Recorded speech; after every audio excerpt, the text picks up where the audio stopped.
Mesdames et messieurs, très chers compatriotes, pour la 17e fois consécutive depuis 1976, notre pays, la République démocratique du Congo, fait face à l'épidémie d'Ebola.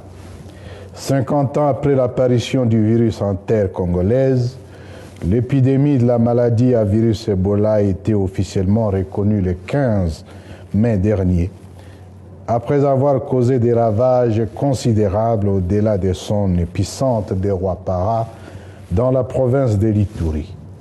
Le bilan officiel est de 555 cas suspects, 136 décès suspects, dont 11 cas confirmés en laboratoire. Comme vous le savez déjà tous, l'épidémie à virus Ebola actuelle procède de la souche Bundibugyo, du nom du district ougandais où elle a été découverte pour la première fois. Cette souche a la particularité de ne pas disposer d'une thérapie préventive. En l'absence de vaccins et de traitements curatifs certifiés, le salut pour venir à bout de ces fléaux demeure la participation et la vigilance tous d'azimuts de tous. Chers compatriotes, nous faisons aujourd'hui face à une nouvelle preuve, la maladie à virus Ebola. La résurgence de la maladie à virus Ebola dans notre pays constitue une menace sanitaire extrêmement grave qui exige de chacun responsabilité, discipline et solidarité. Ebola est un virus redoutable. Son pouvoir destructeur n'est pas à démontrer. Là où il se propage sans contrôle, il emporte des vies, brise des familles, provoque de peur et fragilise durablement les communautés. Face à une telle menace, aucun calcul politique, aucune divergence, aucun intérêt particulier ne peut prévaloir sur la nécessité absolue de protéger les populations. Le moment est venu de comprendre que cette crise dépasse les appartenances politiques, les clivages et les oppositions. Le virus, lui, ne choisit pas ses victimes, il frappe indistinctement. C'est pourquoi nous appelons l'ensemble des populations, des autorités locales, des leaders communautaires, des acteurs sanitaires, des organisations humanitaires ainsi que toutes les forces vives à une mobilisation générale et immédiate contre cette épidémie. La riposte contre Ebola ne peut réussir que dans l'unité, la vigilance collective et le respect strict des mesures sanitaires. À cet égard, nous rappelons que toutes les dispositions prises ou à prendre dans le cadre de cette riposte visent exclusivement les protections des vies humaines. Elles concernent tout le monde sans distinction.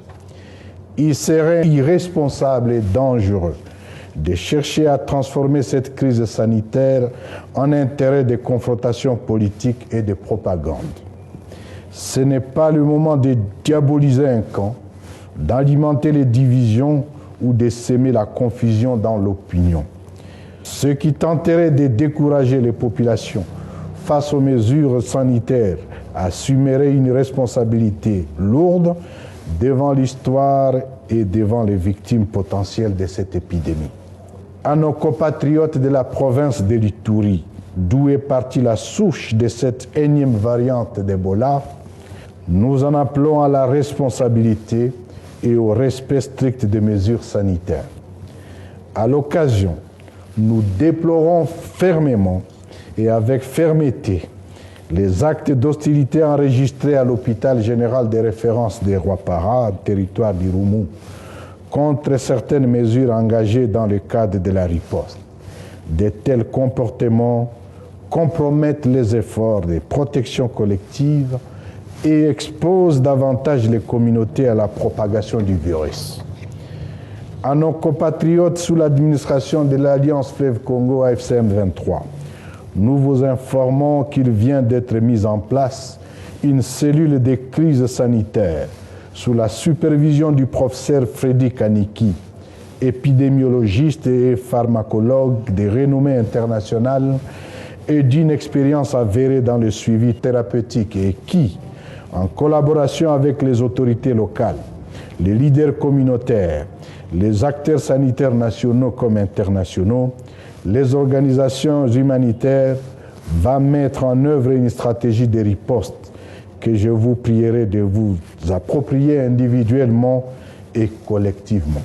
Nous appelons nos populations au calme, pas de panique, à la retenue et à une coopération totale avec les équipes sanitaires et les autorités impliquées dans la gestion de cette crise.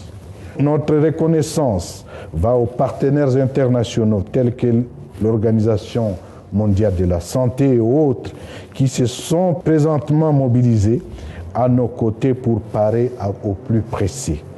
L'AFC M23 tient également à réaffirmer son ouverture à toute collaboration sincère, responsable et constructive, d'où qu'elle vienne, pourvu qu'elle soit orientée vers la protection des populations et efficace à la riposte. La lutte contre Ebola doit être un espace de convergence humanitaire et non de division. J'adresse enfin un appel solennel à nos populations. Faites preuve de résilience et de discipline. Respectez toutes les mesures sanitaires qui seront édictées.